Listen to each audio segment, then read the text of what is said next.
The city had a way of swallowing the small, the quiet, and the kind, digesting them slowly in the grimy underbelly of its endless noise and shadow. In a neighborhood where the buildings leaned against each other for support, tired and stained with years of neglect, was an apartment that held a young woman named Willow. She was not like the city. Where the city was loud, she was soft. Where the city was harsh, she was gentle. Her world was one of small, precious things, a set of worn paintbrushes, a collection of half-finished sketches, and the simple hope that tomorrow might be a little brighter than today. Her current project was a small canvas on which she was trying to capture the single ray of afternoon sun that managed to fight its way through her dirty window, a golden stripe on the worn wooden floor. This was her treasure. This was her piece. This piece, however, was as fragile as a soap bubble. It was built on the shifting, unstable foundation of her father's promises, most of which were broken before the words had even fully left his mouth. He was a man haunted by the ghost of a fortune he never had, a man who believed his next big win was always just one roll of the dice or one bet away. His presence in the apartment was like a constant, low-grade storm warning. You never knew when the sky would finally tear open. Tonight, the air felt particularly thick, charged with a tension that made the tiny hairs on Willow's arms stand up. Her father hadn't spoken in hours, just paced from one end of the cramped living room to the other, his footsteps a frantic, nervous rhythm on the creaking floorboards. He kept glancing out the window not to see the sunset, but to scan the street below with a hunted, fearful look in his eyes. The knock, when it came, was not the friendly rap of a neighbor. It was a sound of finality. 3 sharp, solid, and unervingly confident strikes against the cheap wood of their door, a sound that seemed to suck all the air out of the room. Willow froze, her paintbrush hovering mid-stroke. Her father flinched as if he'd been struck, his face draining of all color, leaving a pale, waxy mask of pure fear. For a long moment, there was only silence, broken by the frantic thumping of 2 hearts. The knock came again, louder this time, more insistent. It was a sound that would not and could not be ignored. With a trembling hand that seemed to belong to someone else, her father shuffled to the door and pulled it open. The man who stood in the hallway did not need to force his way in. His presence alone seemed to push the walls of the small apartment outward, making everything feel even smaller and shabbier. He was tall, dressed in a dark, impeccably tailored coat that spoke of a world far removed from this one. His name was River. His face was not unkind, but it was carved from stone, all sharp angles and a stillness that was more intimidating than any scowl could ever be. His eyes, a cool, focused shade, did not dart around the room. They moved with a slow, deliberate intensity, taking in every detail, the peeling wallpaper, the threadbare rug, the half-empty cup of noodles on the counter, before they finally, inevitably, landed on Willow, still sitting by the window with her paintbrush in her hand. "The debt is due," River said. His voice was calm, low, and devoid of any emotion. It was not a shout, but it cut through the room more effectively than a scream. He directed the words at Willow's father, but his gaze remained locked on her. Her father began to stammer, a stream of desperate, jumbled words about needing more time, about a sure thing coming up, about his luck changing. River listened for a moment, his expression unchanging, before he lifted a single hand. The gesture was small, but it instantly silenced the older man's pleas. "The time for luck is over," River stated, his tone leaving no room for argument. "We had an agreement. You have failed to meet your obligations. You signed the papers. You knew the terms." He then reached slowly into the inner pocket of his coat. Willow's heart hammered against her ribs, a wild, trapped bird. She didn't know what he was going to pull out, a weapon? A legal document? Instead, it was a simple, crisp white envelope. He held it out, not to her father but toward her. "This is for you, Willow." Confused and frightened, Willow looked from the envelope to her father's ashen face. He wouldn't meet her eyes. "Daddy?" she whispered, the words sounding small and lost. "What is he talking about? What papers?" Her father's shoulders slumped in utter defeat. He looked like a man who had just seen the last bridge behind him collapse into a canyon. It was the only way, Willow," he mumbled, his voice thick with shame.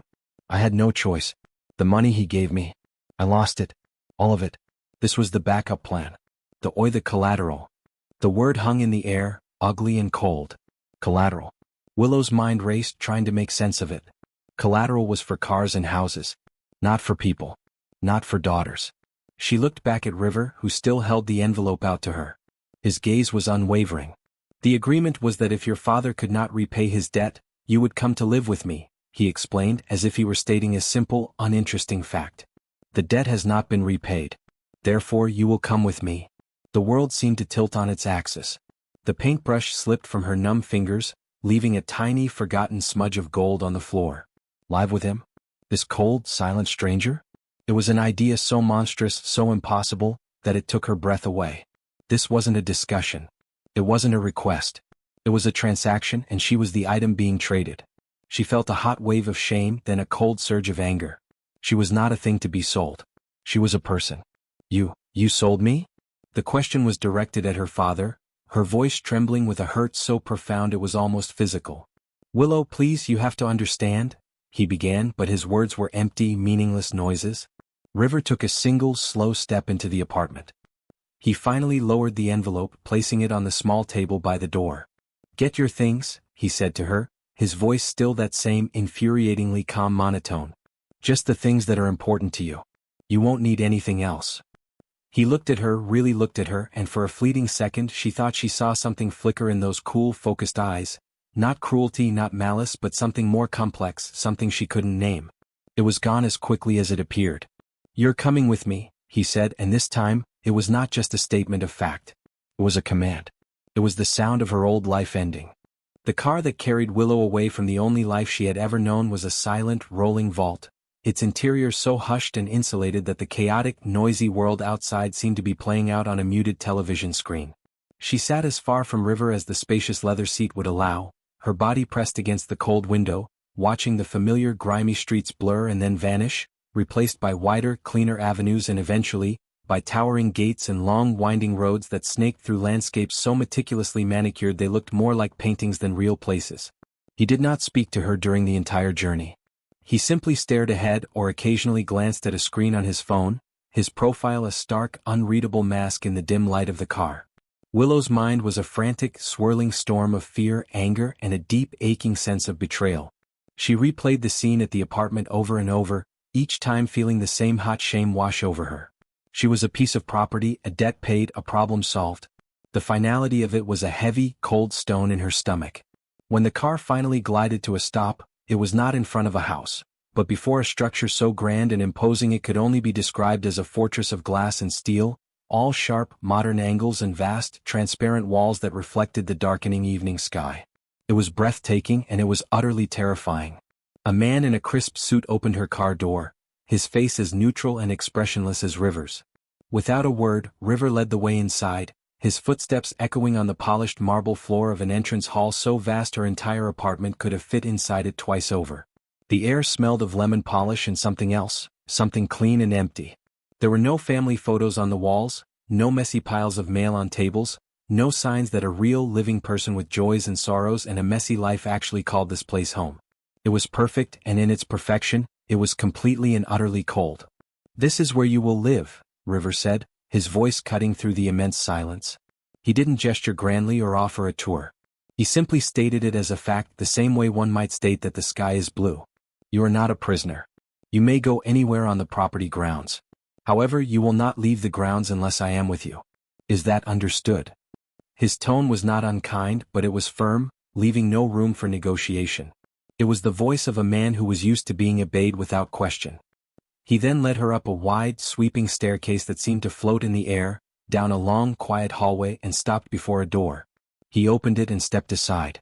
Willow walked in, her worn bag clutched tightly in her hand. The room was larger than her entire previous apartment. One entire wall was made of glass, offering a stunning, panoramic view of a moonlit garden and a large, serene lake beyond. In the center of the room was a vast bed, piled high with pillows and a duvet that looked softer than a cloud. There was a desk made of pale, smooth wood, a comfortable-looking armchair, and a set of empty bookshelves waiting to be filled. A door led to a private bathroom with gleaming fixtures and a deep, standalone bathtub. It was, by any measure, a beautiful, luxurious room. It was also, unmistakably, a cage. The most beautiful, comfortable, and lonely cage imaginable. "This is your room," River said from the doorway. He did not enter. "Dinner will be brought to you at 8. If you need anything, press the button by the bed. It will alert the staff." He paused, his gaze sweeping over her, taking in her old jeans, her faded shirt, the fear she was trying so hard to hide. "My home is your home now, Miss Willow." The use of Miss felt strange and formal, a constant reminder of the bizarre and uncomfortable situation they were in. He was her captor, yet he treated her with a cold, distant politeness. He was the reason her life had been torn apart, yet he was providing her with more material comfort than she had ever known. The contradiction was dizzying. After he left, closing the door with a soft but definitive click, Willow stood frozen in the middle of the immense room for a long time. She slowly walked to the glass wall and placed her palms flat against the cool, unyielding surface. The garden outside was dark and shadowy, the world beyond the iron fence at the edge of the property a distant, twinkling dream she could no longer touch. She was trapped. Beautifully, luxuriously trapped. She unpacked her small bag, her few belongings looking pathetic and out of place in the grand space. Her clothes seemed shabby in the walk-in closet, her single, cherished novel looked lonely on the vast empty shelf. She placed her box of paints and brushes on the desk, a tiny splash of chaotic color in a sea of monochrome perfection. Later, a quiet woman in a uniform brought a tray of food, seared chicken, roasted vegetables, a delicate pastry. It was the most delicious meal Willow had ever tasted, and yet she could barely swallow it, each bite feeling like ash in her mouth. The silence of the house was profound.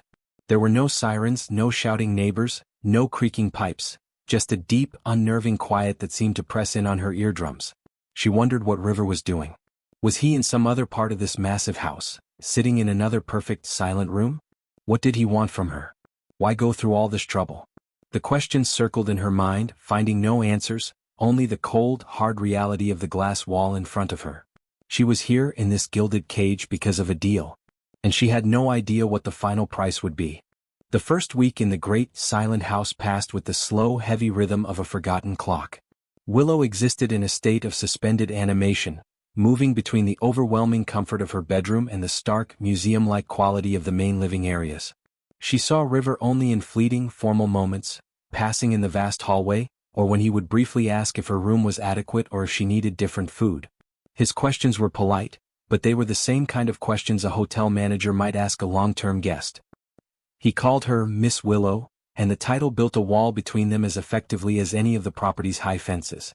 She spent hours just staring out her window, watching the light change over the lake, feeling a profound loneliness that was somehow deeper and more acute than any she had felt in her noisy, troubled old life. There she had been poor, but she had been free. Here she had every physical comfort, but her spirit felt caged. The turning point came on a Tuesday morning, born from sheer, desperate boredom and a deep-seated need to do something, anything that felt like her. Wandering the halls on the ground floor, far from the main entrance, she pushed open a door she hadn't tried before and found herself stepping into a different world. It was a sunroom, a space made almost entirely of glass, with a curved ceiling that let the sky pour in. The morning sun flooded the room, warm and generous, bathing everything in a golden, liquid light. Unlike the rest of the house, which was all cool grays and minimalist furniture, this room felt alive. A few large leafy green plants thrived in the corners, and the air was warm and smelled faintly of earth and warmth. In that moment, it felt less like a room in River's cold palace and more like a piece of the outside world that had been invited in. An idea, fragile but determined, began to bloom in her mind. She retraced her steps to her room, her heart beating a little faster with a purpose it hadn't felt in days. She gathered her box of paints, her brushes, and a small blank canvas she had brought from her old life. Carrying them carefully, she returned to the sunroom. For a long time she just stood there, letting the sun soak into her skin. Then, with a deep breath, she spread an old cloth on the beautiful tiled floor, set up her easel, and began to work. At first, her movements were hesitant, but soon the familiar, comforting ritual took over. She mixed colors, trying to capture the specific green of a leaf against the glass, the way the light cast long, distorted shadows across the floor. She became so absorbed in the challenge of translating the light into pigment that she lost all track of time and place. It was the subtle shift in the light, the lengthening of the shadows, that told her hours had passed. And it was the soft click of the door opening that shattered her concentration. She froze, brush in hand, and turned. River stood in the doorway, his tall frame silhouetted against the darker hallway. He was still in his work clothes, a dark, impeccably tailored suit, but his tie was loosened and he looked tired. His eyes, however, were not tired.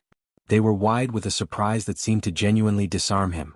They swept across the scene, the open paint box with its messy tubes of color, the cloth stained with a rainbow of drips, the canvas alive with her half-finished interpretation of his garden, and Willow herself, standing in the middle of it all with a smudge of blue paint on her cheek and her hands covered in a chaotic palette of colors. He didn't speak for a long moment. He just looked, his gaze moving from the painting to her and back again. The usual mask of cool indifference was gone, replaced by an expression of pure, unguarded astonishment. "You paint?" he finally said.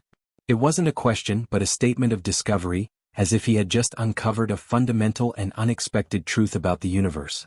Willow felt a flush of self-consciousness, suddenly aware of the mess she had made in his pristine sunroom. I'm sorry. I can clean this up.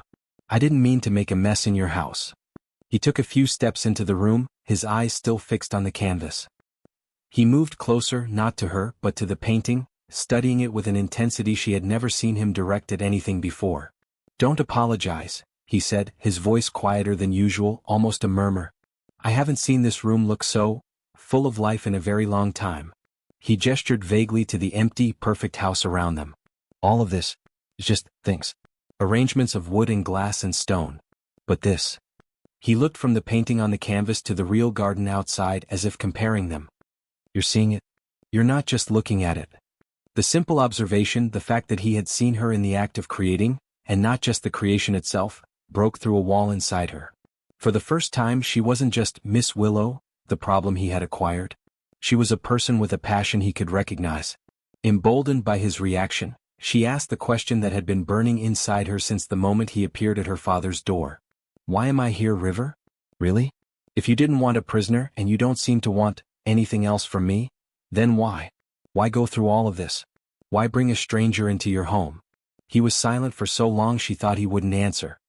He turned away from the painting and looked out at the garden, his hands shoved into his pockets. The setting sun cast his profile in sharp relief. When he spoke, his voice was low, and it carried a weight of loneliness so vast it seemed to fill the entire sun-drenched room. "I told you," he said, not looking at her. "I was lonely." And for the first time Willow heard the truth in those words. It wasn't an excuse or a line. It was a confession, stark and simple. The rich, powerful, untouchable River was profoundly, deeply lonely. And in that moment the gilded cage she was in began to feel a little less like a prison, and a little more like a shared space between two very lost people. The first tiny spark of understanding had been lit. The shared moment in the sunroom did not magically dissolve the walls between them, but it did open a small, persistent door. The following days were different. The air in the vast house felt less heavy, the silence less absolute. River began to seek her out, not with grand gestures, but with small, quiet offerings of his presence. He would find her reading in the library and ask about her book, listening with a focused intensity that made her feel her opinions mattered. He started eating dinner with her in the formal dining room, the long, polished table between them feeling less like a barrier and more like a starting point for hesitant conversations. They spoke of safe things at first: art, books, the different kinds of birds that visited the lake. He told her about the business he ran, not in the boastful way her father might have, but with a dry, practical wit that sometimes, just sometimes, made the corner of his mouth twitch into something that was almost a smile. Willow, in turn, found herself talking more, her voice losing its wary edge. She told him about her dream of having her paintings in a real gallery one day, and he didn't laugh or dismiss it. He simply nodded, as if it were a perfectly reasonable, achievable goal. Then came the night of the storm. It began in the late evening, with a distant rumble that rolled across the lake like a warning. Willow was in her room trying to read, but the words swam on the page as the wind began to howl, whipping the branches of the trees into a frantic dance. The first crack of lightning was a brilliant, terrifying fork of white that split the sky, followed instantly by a clap of thunder so loud it seemed to shake the very foundations of the glass house. The lights flickered, buzzed, and then died completely, plunging the room into a deep, impenetrable blackness. The storm was no longer a distant spectacle, it was inside the room with her, its fury raw and overwhelming. A childhood fear, long buried, surged to the surface. She hated the dark, the helpless feeling of being unable to see what was around her. She sat frozen on her bed, pulling the duvet around her, her heart hammering in rhythm with the pounding rain against the glass. Every flash of lightning illuminated the room in a brief, ghostly snapshot, making the shadows leap and twist. She felt small and terribly alone. It was in one of these moments of stark electric illumination that she saw a figure standing in her doorway, holding a single flickering candle. It was River. The candlelight softened the sharp planes of his face, casting warm, dancing shadows around him. He was dressed in simple, dark pants and a loose shirt, and he looked more like a man and less like a statue. "I thought you might be afraid of the dark," he said, his voice a low, steady murmur that was somehow more powerful than the storm's roar. "The backup generator will take a few minutes to start." He stepped into the room, placing the candle on her bedside table. The small flame pushed back the oppressive blackness, creating a tiny, intimate world of light that contained only the two of them. He didn't try to make meaningless small talk. He simply pulled the armchair from the corner of the room closer to her bed and sat down. For a long while, they just listened to the storm together, wrapped in the quiet safety of the candlelight. Emboldened by his calm presence, Willow found her voice. "It's silly, I know," she whispered. "Being afraid." "It's not silly," he replied, his eyes reflecting the tiny flame. "We're all afraid of something. I built this entire house out of glass, but I think I've been afraid of people really seeing me for most of my life." The confession was so raw, so unexpected that it took her breath away. It was as if the power outage had short-circuited his usual defenses. Slowly, haltingly, in the protective cocoon of the dark and the storm, they began to talk of deeper things. He told her about his childhood, not one of poverty like hers, but one of a different kind of neglect. Of being shipped between boarding schools, of parents who were names on a bank ledger, of Christmases spent in empty dormitories with only a housekeeper for company. He spoke of building his company not for the money, but to create something that was undeniably, tangibly his, a fortress against the emptiness. And Willow in turn shared her own story, not just her father's gambling but the constant anxiety, the shame of unpaid bills, the feeling of being an anchorless boat tossed on a turbulent sea. She talked about how painting was the only thing that made her feel solid, that made the world make sense. As she spoke, her hands resting on the duvet were trembling slightly. River watched her, his gaze thoughtful. Then, slowly, as if giving her every opportunity to pull away, he reached out. His hand, so much larger than hers, enveloped her own. His skin was warm, his grip firm but gentle. It was not a demanding touch or a possessive one. It was a gesture of pure, simple connection. A way of saying, "I am here. You are not alone." The warmth of his hand seemed to travel up her arm, spreading through her entire body, quieting the frantic beating of her heart. The storm outside continued to rage, but inside the circle of candlelight, a profound peace had settled. The fear was gone, replaced by a new, startling feeling, a sense of belonging. In the dark, with the wind and rain as their witness, they were no longer a billionaire and his purchased companion. They were just River and Willow, two lonely souls who had, against all odds, found a safe harbor in each other. The storm had passed, and with it, the last remnants of the formal, careful distance between them evaporated like morning mist from the surface of the lake. The house, once a museum of silence, was now filled with a new and different energy. It was the sound of Willow's laughter echoing from the sunroom, a sound that seemed to startle the very walls into life. It was the low, steady murmur of River's voice as he read to her from a book of poetry he thought she would like, his formal cadence softening as he grew more comfortable. They were inseparable. Their days fell into a new, joyful rhythm. Mornings were spent in the sunroom, where Willow painted and River would often work on his laptop nearby, the quiet companionship more comforting than any conversation. Afternoons were for long walks around the grounds, where he showed her his favorite hidden paths and she pointed out the small, beautiful details he had always been too busy to notice. The intricate pattern on a moth's wing, the way the willow trees dipped their branches into the water as if in a curtsy. The change was in the small things, the tiny, intimate gestures that build a new world between two people. He started calling her just Willow, the Miss finally and permanently discarded. She, in turn, found the courage to tease him gently about his relentless neatness, and was rewarded with the breathtaking sight of his genuine, unguarded smile, a thing of such rare and beautiful warmth it made her heart stutter. The air between them began to crackle with a new kind of awareness. A casual brush of his hand against her shoulder as he passed behind her chair sent a jolt of electricity through her.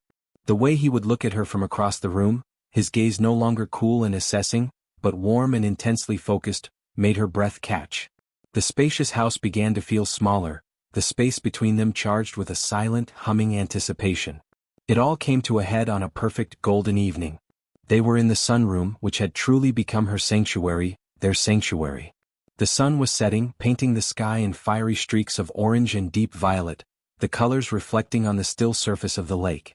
Willow was standing by the glass wall, watching the day surrender to the night. River came to stand beside her, so close she could feel the warmth radiating from his body. The silence between them was thick and sweet, full of words that had not yet been spoken.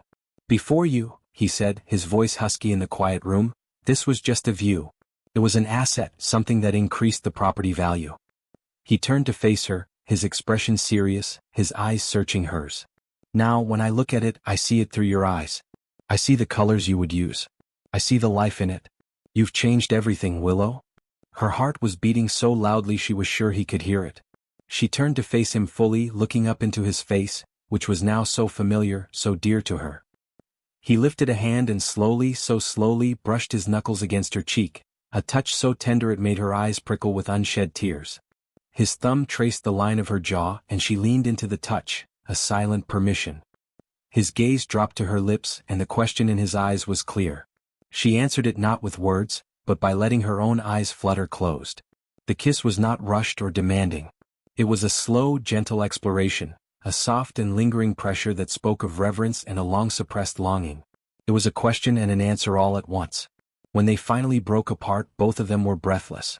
But it was only the beginning. That first, gentle contact was like a dam breaking, releasing a torrent of pent-up emotion. He kissed her again, this time with more urgency, his arms wrapping around her, pulling her tight against the solid strength of his body. She wound her arms around his neck, her fingers tangling in his hair, kissing him back with all the feeling she had been holding inside. They spoke then, in between feverish kisses and breathless whispers, their words tumbling out in the gathering darkness. They spoke of the confusion and the fear of their beginning, of the slow, miraculous dawning of trust, and of the overwhelming, undeniable force of what they felt for each other now.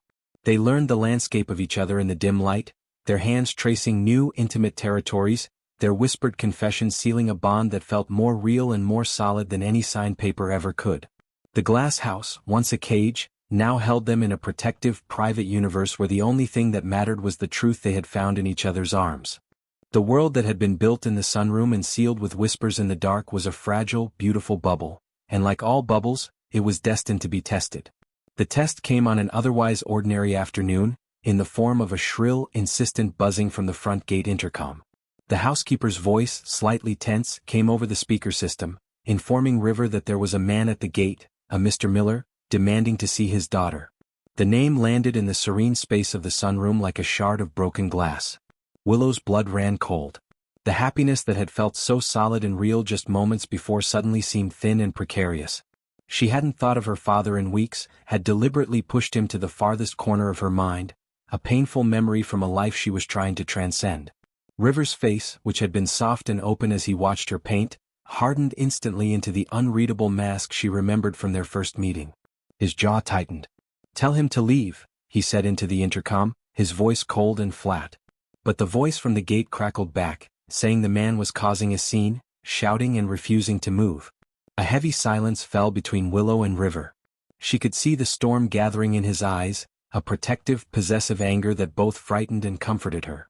"Stay here," he commanded, his tone leaving no room for argument.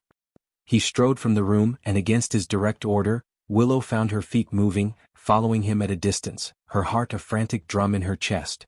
She watched from the top of the grand staircase as River pulled open the massive front door. Her father stood on the steps, looking smaller and shabbier than ever against the gleaming backdrop of the house. His eyes were wild, darting past River, searching for her. "Willow," he shouted, his voice slurred and desperate. "I know you're in there. I've come to get you." "You will lower your voice," River said, the words quiet but carrying a terrifying authority. "You are not welcome here." "Not welcome?" her father spat, taking an unsteady step forward. "She's my daughter. I see how it is. You got her living in your fancy house, playing house with you. Well, I think that's worth a little more, don't you? A little extra for the father. A finder's fee." The crudeness of his words, the reduction of what she and River had to a sordid transaction, made Willow feel physically ill. She clutched the banister, her knuckles white. River didn't move, but his presence seemed to expand, filling the doorway. "You have exactly 10 seconds to get off my property before I have you removed," he said, his voice dangerously calm. "You sold your right to call yourself her father the moment you used her as a bargaining chip." This enraged her father further. "Sold? You're one to talk. You're the one who bought her. You paid the money. You took her." Something in River seemed to snap. He took one swift step forward, forcing her father to stumble back. "You think that's what this is about?" River's voice was no longer calm. It was a low, furious growl vibrating with a rage he had kept locked deep inside. You think I saw your daughter and decided to purchase her like a piece of art? You are even more of a fool than I thought. From her hiding place on the stairs, Willow held her breath. This was the moment. The truth was a hammer about to fall. I saw your daughter months ago, River continued, the words pouring out of him now, sharp and clear. She was working in a coffee shop near one of my offices. She was painting on a small pad between customers. She had paint on her fingers and the most beautiful, focused look on her face. I went there every day for a week just to watch her for 5 minutes. I couldn't work up the courage to even say hello. He shook his head in disgust, though it was unclear if the disgust was for her father or for his own past shyness. Then, through business, I heard about you. I heard about your debts, your recklessness. I found out you were her father. I knew it was only a matter of time before your failures dragged her down with you. So yes, I paid your debt. But not to buy her. I paid it to get you out of her life. I paid it to create a situation where I could step in and keep her safe from you. I didn't take her from you, you pathetic man. I saved her from you. The silence that followed was absolute. Willow's father stood, mouth agape, all the fight gone out of him, replaced by a stunned, stupid confusion. But Willow didn't see him anymore. Her eyes were fixed on River's back, her mind reeling, trying to process the avalanche of his confession. He hadn't been a cold-hearted billionaire collecting on a debt. He had been a shy man who had seen her from afar. The entire foundation of their relationship, the anger and shame of her arrival, shifted and cracked. He had lied. He had orchestrated it all. But the lie had been a cage that had, paradoxically, set her free. The security guard arrived and firmly escorted her sputtering, defeated father away from the house. River closed the door, the heavy thud echoing in the vast hall. He stood there for a moment, his shoulders slumped, before he slowly turned and saw her standing on the stairs. His eyes met hers, filled with a desperate, fearful hope, waiting for her judgment. The beautiful bubble had not popped. It had been shattered and remade into something more complex, more real and infinitely more fragile. The truth hung in the air of the great house like a fine mist after the storm, settling into every corner, changing the color of the light. In the hours that followed her father's departure and River's staggering confession, Willow retreated to the one place that felt like hers, the sunroom. She sat on the floor, her arms wrapped around her knees, staring out at the now calm lake, but seeing nothing. Her mind was a chaotic whirlwind, replaying every moment since she had arrived. The coldness of his initial command, the slow thaw of his kindness, the warmth of his touch in the dark, the profound intimacy they had shared, all of it was now cast in a new, complicated light. He had not been a random, cruel benefactor. He had been a man who had seen her, desired to know her, and had orchestrated a deeply flawed, yet ultimately effective plan to make her a part of his life. He had lied by omission, creating a narrative of a transaction to hide his own vulnerability, his own inability to simply walk up and say hello. The anger was there, a sharp, hot spike at the core of her thoughts. He had manipulated the circumstances, he had taken away her choice in the most fundamental way. But surrounding that spike of anger was a vast, cool ocean of understanding. He had done it to protect her. He had seen the train wreck of her life hurtling toward her and had thrown himself on the tracks to divert it. He had given up his own chance at an honest beginning to ensure she had any future at all. She didn't hear him approach, but she felt his presence at the doorway. She didn't turn. He stood there for a long time, a silent sentinel awaiting his fate. Finally he spoke, his voice raw, stripped of all its billionaire confidence. "I am sorry, Willow," he said. The words were simple, but they carried the weight of his entire world. "I'm sorry for the lie. I'm sorry for the way I brought you here. I was a coward. I thought if you knew the truth, you would see me as just another man trying to buy your attention, and you would have run from me. I thought the lie, as ugly as it was my only chance. I was wrong. And if you want to leave, I will have the car take you anywhere in the world you wish to go. No conditions. No questions asked. You are free." The word free echoed in the quiet room. It was what she had craved since the moment she stepped into this gilded cage. But now the word felt different. Freedom, she realized, wasn't just about physical space. It was about the ability to choose your own chains, to willingly bind your heart to another's. Slowly, she uncurled herself and rose to her feet, turning to face him. His eyes were filled with a fear she had never seen in them before, the fear of losing her. And in that moment, the last of her anger dissolved. She walked toward him, stopping just inches away. "My father sold a fantasy to settle a debt," she said, her voice steady and clear. But you bought my reality to give me a dream. You saw the mess I was in and you pulled me out of it. Was it the right way? No. But it was your way. And it brought me to you." She reached out and took his hand, lacing her fingers through his. "I'm not leaving, River. My choice is to stay." The relief that washed over his face was so profound it was almost painful to witness. It was as if he had been holding his breath for a lifetime and could finally exhale. He pulled her into his arms, holding her so tightly she could feel the frantic, joyful beating of his heart against her own. They stood like that for a long time in the room where they had first truly seen each other, the past finally laid to rest and the future stretching out before them, bright and full of promise. Weeks later, on a perfect, sun-drenched morning, they were married. It was not a large society event, but a small, intimate ceremony in the garden by the lake, surrounded only by the staff who had become their friends and the nature that had been their silent witness. Willow wore a simple, elegant dress the color of sunlight, and River looked at her as if she were the only thing in the entire world worth seeing. They exchanged vows not written by a priest, but by their own hearts, promises of honesty, of protection, of forever. As he slid a simple, beautiful band onto her finger, he whispered, "This isn't a payment. It's a promise. My promise to spend the rest of my life earning the love you have so freely given me." Their life together became the dream she had never dared to paint. The great glass house was no longer a cold monument to wealth, but a warm, vibrant home filled with the smell of her oils and his coffee, with laughter echoing in the halls, and with love woven into the very fabric of every room.